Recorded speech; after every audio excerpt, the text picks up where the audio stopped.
Toi aussi, ça te dirait de vivre une vie qui te ressemble à 100%? Une vie où tu respires la joie de vivre, où tu n'as pas peur de t'affirmer, où tu as pleinement confiance en toi, en la vie, en tes choix, et où ceux-ci te conduisent à la vie dont tu as toujours rêvé? Toi aussi, tu rêves de t'accepter, de t'aimer inconditionnellement, d'arrêter de vivre à travers le regard des autres et prendre ta vie en main? Alors tu es au bon endroit et tu as fait le meilleur des pas, commencer à te transformer pour une vie meilleure. Bienvenue à toi dans mon tout nouveau, tout beau, tout frais, le podcast Tu es assez, qui t'aide chaque semaine à prendre conscience de ton plein potentiel, à gagner confiance en toi, à t'accepter pleinement et à te rapprocher de la vie de tes rêves. Hello ma douce et bienvenue dans ce nouvel épisode. J'espère que tu vas bien, que tu passes un bon début de semaine.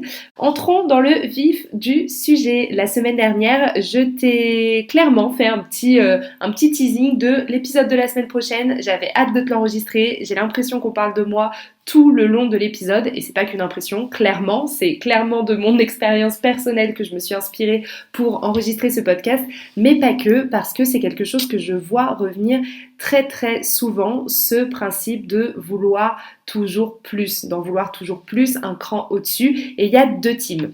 Il y a vraiment la team, j'ai des objectifs, je les atteins, je passe à autre chose. Un autre objectif, ce que j'entends par autre chose, c'est vraiment un autre objectif, et la team, oh là là, t'as trop d'objectifs, tu vas trop vite, t'es trop à 1000 à l'heure, fast life, tu vas te cramer, calme-toi. Et du coup, j'avais vraiment envie de poser quelques mots sur ces deux teams, sur ce sujet de manière générale. Alors, c'est parti. Je vais vraiment parler beaucoup de mon expérience personnelle au cours de ce podcast, pas que, mais quand même beaucoup, parce que je me suis souvent retrouvée bloquée dans ce schéma d'avoir un objectif, de ne rien lâcher, d'avoir une détermination vraiment hors pair pour l'atteindre, de finir par l'atteindre et puis d'en avoir tout de suite un nouveau pour passer au step d'au-dessus. J'ai vraiment toujours vu les objectifs comme des marches d'un escalier et en fait, je ne vois pas le principe de stagner sur une marche. Moi, j'ai envie d'atteindre le haut de l'escalier. Le seul truc, c'est que dans mon cas, le haut de l'escalier, j'ai des rêves très grands, une ambition très grande et donc le haut de l'escalier, il y a beaucoup de marches avant de l'atteindre et du coup, c'est vrai que j'aime pas, je suis plutôt quelqu'un qui est dans l'action, carrément quelqu'un qui est dans l'action d'ailleurs, je vais pas mentir, je suis pas là à me reposer sur mes lauriers, je suis pas là à me dire ah ça va pas et comment je pourrais faire, etc. Il y a une petite part de moi qui se calme là-dessus et qui est vraiment un peu plus, beaucoup plus dans l'analyse, dans l'introspection, dans essayer de comprendre, dans l'observation, mais 80% de mon être c'est ok, on tente une nouvelle technique, on tente une nouvelle action, on met en place une nouvelle routine, etc. Je suis vraiment quelqu'un qui démarre très vite et qui a besoin que ça bouge et qui a besoin de voir que les choses, elles évoluent, même si c'est qu'un tout petit peu, un tout petit pourcent, faut que j'ai cette sensation, ce sentiment, cette impression que ça avance. Et typiquement, quand j'ai fait mon rééquilibrage alimentaire, mon objectif, il était de base de perdre 10 kilos. Et puis une fois que j'ai atteint cet objectif, je voulais en perdre 3 de plus pour arriver à un chiffre rond. Et puis une fois que j'ai perdu ces 3 kilos de plus et que je suis arrivée du coup à mon nouvel objectif là je voulais avoir un corps plus dessiné. Donc je me suis mise au sport. Je me suis mise au sport avec un coach, j'ai fait des programmes aussi également, enfin bref, j'étais vraiment très assidue. Et puis finalement quand ça a été le cas, j'ai voulu reperdre un petit peu de poids parce que finalement c'était un peu trop dessiné et je préférais un petit peu plus mieux quand j'étais plus flasque, certes, mais en tout cas plus mince, parce que le muscle prend plus de place, etc., etc. Bref, je vais pas vous faire un cours de muscu ou de métabolisme par ici, mais en tout cas voilà, ainsi de suite. Ça s'est passé comme ça. Donc avoir des objectifs, c'est bien.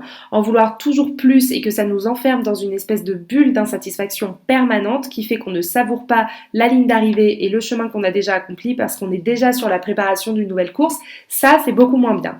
Et ça, je l'ai appris à mes dépens, je l'ai appris parce que j'ai testé, je l'ai appris parce que je l'ai vécu. Et c'est pour ça que je suis aujourd'hui capable de faire cet épisode parce que je fais toujours partie de cette team qui en veut toujours plus.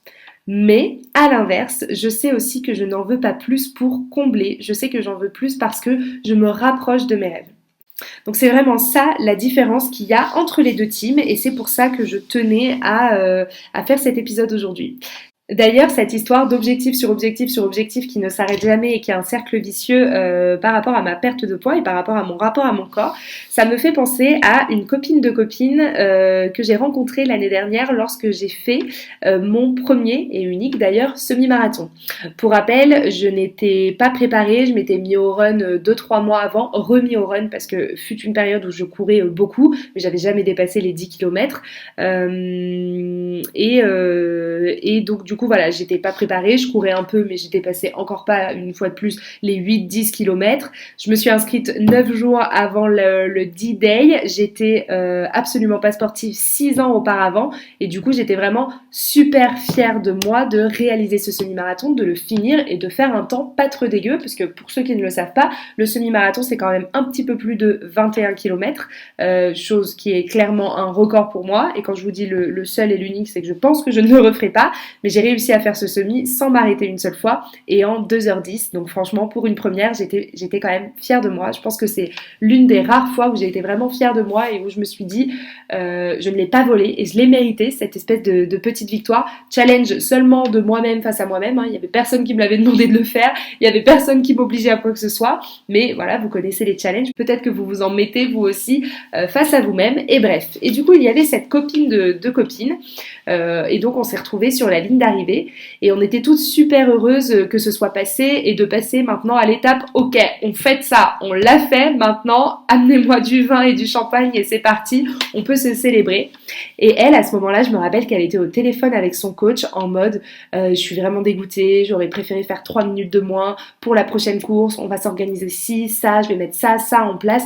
Et elle était déjà en train de prévoir son training du mercredi alors qu'on était dimanche et qu'on reprenait à peine notre souffle, banane à la main, bouteille d'eau dans l'autre, qu'on venait de finir 21 km.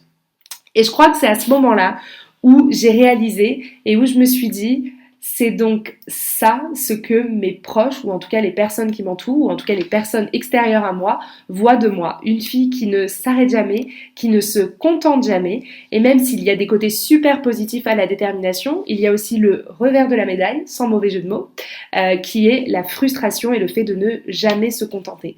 Parce que là, c'était vraiment ça. Sur cette ligne d'arrivée, cette fille, elle était vraiment pas du tout contente, tu vois. Les 2 dernières heures qui venaient de s'écouler n'avaient pas existé. C'était juste, putain, j'ai pas, pour 3 minutes. 3 minutes, c'est rien. C'est comme 2 kilos sur la balance. Voilà, si on reprend mes objectifs à moi précédemment, c'est vraiment ça. Et donc, de mon côté, je ne vois pas le fait d'en vouloir toujours plus comme un point négatif. Certaines personnes de mon entourage te diraient que c'est une mauvaise chose car tu n'apprécies pas ce que tu as, d'autres que c'est pour combler quelque chose et moi je réponds juste que c'est dans ma nature.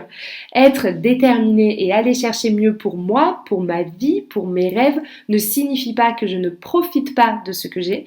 Je suis au contraire à 1000% dans la gratitude, vraiment très très reconnaissante de ce que j'ai construit, de ce que je vis aujourd'hui, de tout ce que j'ai accompli pour en arriver là et c'est justement grâce à cette gratitude, grâce à cette reconnaissance, à ce trop-plein d'étoiles dans les yeux, que je suis boostée et vraiment motivée pour aller chercher encore plus loin. C'est cette adrénaline qui est un petit peu addictive du bien-être que l'on ressent quand on réalise le chemin qu'on a parcouru et qu'on atteint un objectif et que ça nous donne envie de le revivre encore et encore et encore à l'infini et à nouveau. C'est aussi ça vraiment qui permet de ne pas stagner, de ne pas se reposer sur ses acquis. Car si vous êtes une personne qui en veut plus, alors ne vous culpabilisez pas de ça. Cet épisode, il n'est pas là du tout pour faire culpabiliser ou donner une leçon à toutes les personnes qui sont heureuses avec ce qu'elles ont, ce qu'elles sont, ce qu'elles vivent et qu'elles veulent figer le temps. C'est ok. Je ne suis personne et personne n'est personne pour vous dire que c'est bien ou que c'est pas bien. Au contraire, cet épisode, il est davantage pour les personnes à qui on répète sans cesse de se poser, de se calmer, de ralentir le rythme, d'apprécier, de ne pas se cramer, parce que c'est à la fois vrai et à la fois je veux vous enlever cette charge de culpabilité que moi parfois j'ai ressentie en me disant que peut-être j'en faisais trop et que peut-être c'était un problème et que peut-être du coup c'était un défaut chez moi d'en vouloir toujours plus et de pas me contenter, ce qui veut pas dire ne pas apprécier, mais juste vouloir aller chercher plus. La plupart des personnes qui vous demanderont de ralentir, ce ne sont malheureusement pas des personnes qui veulent votre bonheur et ou votre réussite, mais bien des personnes qui ont peur de ne pas suivre la cadence, que ça inquiète et qui sont peut-être un poil envieuses ou admiratives de votre détermination, mais à qui ça renvoie du coup en pleine face leur procrastination, leur indécision ou que sais-je. Parce que finalement, moi, les personnes les plus proches de moi, si on prend par exemple ma maman, elle ne m'a jamais dit de m'arrêter ou de me calmer. Au contraire, elle m'encourage, elle me félicite, elle me supporte, elle me célèbre, elle me booste quand je doute de moi et elle est fière de moi. Et si c'est ce que je veux, alors elle est derrière et elle me soutient. Parce qu'elle sait, parce qu'elle me connaît et qu'elle connaît mon fonctionnement et que mon fonctionnement, il est de voir plus loin, il est d'avoir un plan d'action précis, de savoir précisément ce que je veux être, où je vais et donc de passer les paliers, les marches de cet escalier finalement qui me permettent de me rapprocher de mon rêve.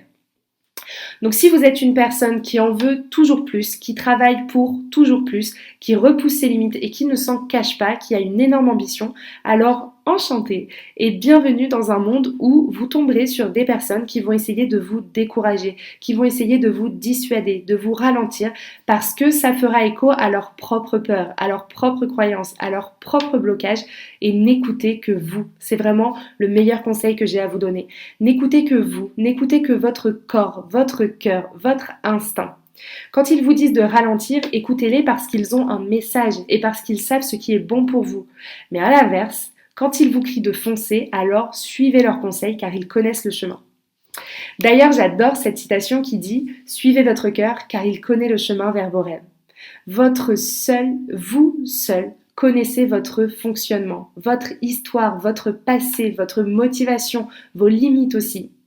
Je me souviens d'une période où justement je faisais très attention à mon alimentation, beaucoup de sport et je limitais vraiment ma consommation de sucre pour me sentir un peu mieux dans mon corps. Voilà, j'avais pris un petit peu des rondeurs, j'étais pas bien du tout, mon rapport à mon corps et à l'alimentation, je m'en suis jamais cachée ici sur n'importe lequel de mes contenus, il a toujours été très compliqué et donc j'étais un petit peu retombée dans une phase de vie où j'étais un peu triste, très stressée, j'avais beaucoup d'anxiété en moi, beaucoup de crises d'angoisse et donc à ce moment-là j'avais besoin de reprendre le contrôle et comme à chaque fois que j'ai besoin de reprendre le contrôle, le créneau numéro 1 sur lequel je me place c'est celui du sport et de l'alimentation et donc de la gestion de mon corps, en tout cas de son apparence. Et j'avais cette copine à ce moment-là qui était à côté de moi et dès que je bâillais ou dès que je toussais, elle sautait sur l'occasion pour me dire « Ah bah oui, ah bah tu vois, ton corps il est en train de te lâcher parce qu'en fait t'en demandes trop à ton corps, tu fais trop d'efforts, tu le nourris pas assez, tu vas trop au sport, tu dors pas assez, tu nanani nanana ». Sur le coup, on pourrait se dire que c'est juste de la bienveillance et vraiment c'est comme ça que je l'ai perçu au début. Cette copine, elle tient à moi, donc elle veut faire attention à ma santé, mais encore une fois, personne ne vous connaît mieux que vous-même. Si j'ai faim, je vais manger. Si j'ai envie de dormir, je vais aller faire une sieste ou je vais aller me coucher plus tôt. Je me connais. Et donc, je n'ai rien dit, j'ai encaissé, entre guillemets, j'ai écouté, j'ai entendu, jusqu'au moment où c'est devenu vraiment très insistant et où j'ai dû poser mes limites et dire stop parce que mon alimentation et mon activité physique, elle ne regarde que moi finalement. Et que dans sa vie à elle, dans son quotidien, ça n'a absolument aucun impact. Donc, fin du débat qui n'aurait même pas dû commencer.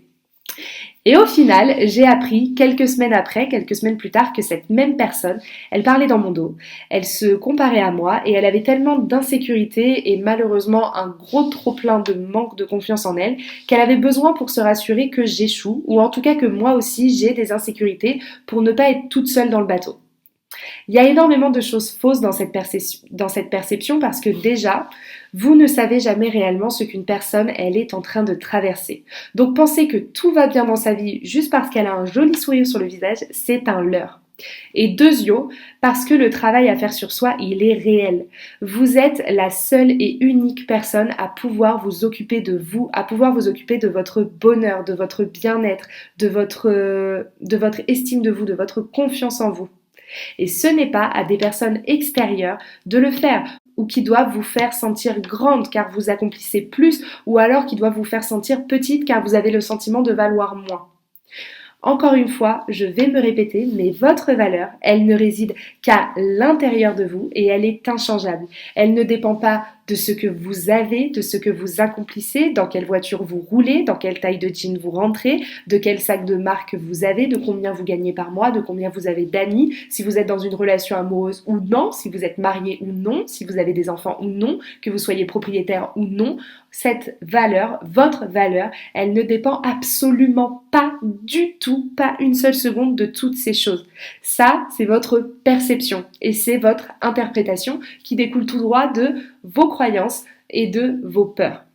Tout simplement, votre valeur, elle réside à l'intérieur de vous. Elle est née en même temps que vous, avec vous, et elle est inchangeable. Et votre valeur, elle fait que vous êtes assez, que vous l'avez toujours été, que vous le serez toujours, peu importe que vous soyez divorcé, célibataire, maman, que voilà. Peu importe ce que vous êtes ou ce que vous faites à l'instant T, vous êtes assez, vous faites avec les moyens que vous avez en ce moment même, vous vous battez avec les armes que vous pouvez et c'est amplement, je répète, c'est amplement suffisant. Alors voilà, ces quelques mots, ils sont vraiment là pour vous retirer une dose de culpabilité, de parfois vous sentir incomprise ou en dehors du cadre d'en vouloir toujours plus, de culpabiliser et de se sentir pas normal parce que je devrais pouvoir être heureuse avec ce que j'ai déjà. Le fait de vouloir toujours plus n'empêche pas d'être heureuse avec ce que vous avez déjà. Je suis aujourd'hui pleinement comblée dans la gratitude, dans la reconnaissance de tout ce que j'ai. J'ai un quotidien que j'ai construit sur mesure, vraiment sur mesure, dans lequel je me plais et je m'épanouis à 1000%. Et pour autant, ça ne m'empêche pas tous les jours de me lever et de travailler pour aller décrocher mes rêves, pour me rapprocher du haut de l'escalier que je vous présentais tout à l'heure. Et c'est ok. Et tous les matins, je me lève avec le sourire, l'ambition et la détermination de me rapprocher de mes rêves. Et tous les soirs, je me couche avec cette satisfaction d'avoir fait un pas, d'avoir amélioré, ne serait-ce que d'un petit pourcent, mon quotidien. Et ça, c'est déjà grandiose. Et c'est déjà grandiose et ça l'est sur tous les plans, que ce soit mon rapport à l'alimentation, mon rapport à mon corps, mon rapport au sport, que ce soit dans ma vie professionnelle, dans ma vie personnelle, dans ma vie amoureuse, sociale, amicale, tout ce que vous voulez. Tous les jours, je fais en sorte que cette vie, que la vie que je vis, elle me ressemble parce qu'on évolue tout le temps, parce qu'on change tout le temps, parce que du coup, nos rêves évoluent et changent et grandissent avec nous. Et donc, ce qu'on voulait il y a 6 mois, peut-être qu'aujourd'hui, c'est plus d'actualité. Et donc, on ajuste et nos rêves, ils évoluent avec nous. Et c'est ce besoin, cette notion, ce sentiment d'en vouloir toujours plus, il évolue aussi avec nous. Et quand vous sentez que c'est le moment de vous poser et d'analyser et d'observer, et ben c'est ok. Et quand c'est le moment de foncer et juste d'être heureuse et de célébrer parce que vous avez atteint un gros objectif, alors c'est ok aussi. Rappelez-vous que les personnes qui vont chercher à vous ralentir, c'est parce qu'elles-mêmes, elles ne sont pas capables ou elles ont peur d'y aller. C'est pas votre cas, donc savourez. N'oubliez pas vraiment de vous écouter. Si vous voulez foncer, foncez. Mais n'oubliez pas d'écouter quand même les messages de votre corps, de votre cœur, qui parfois vous demandent juste de prendre le temps. Le plus important dans le fait d'en vouloir toujours plus, c'est d'abord de vous assurer que vous êtes pleinement OK avec ce que vous avez déjà, là, tout de suite. Être dans le moment présent, dans la gratitude, dans vraiment ce remerciement, cette reconnaissance de ce que j'ai déjà, c'est ça, c'est exactement cette vibration qui vous fera atteindre la marche, le palier supérieur. J'espère que ces mots, ils vous auront aidé. J'espère que pour toutes les personnes qui se reconnaîtront dans mon schéma, ça les aura aidés à pas se culpabiliser et à se sortir de cette case de j'ai un problème et j'arriverai jamais à être heureuse parce que j'en veux toujours plus. C'est faux. Vous pouvez très bien courir derrière vos rêves et être heureuse de vivre déjà dans le rêve d'hier, dans celui que vous êtes en train de vivre dans votre quotidien. Tout est ok, du moment que ça vous convient à vous, du moment que vous le ressentez, c'est valable, que ce soit de manière très positive comme de manière très négative. Donc quand quelqu'un vous dit « Oh mais c'est rien, tu devrais pas être mal pour ça », et ben si toi t'as envie d'être mal pour ça, c'est ok. Et quand quelqu'un vous dit de ralentir alors que vous avez juste envie de foncer, n'écoutez que vous, n'écoutez que votre corps. Encore une fois, je me répète, mais il n'y a que vous qui vous connaissiez à la perfection et qui sait ce qui est bon et bien pour vous. Alors faites-vous confiance. Sur ces belles paroles, je vous souhaite une très belle semaine. Je vous dis à la semaine prochaine pour un nouvel épisode du Talk des Love avec une invitée vraiment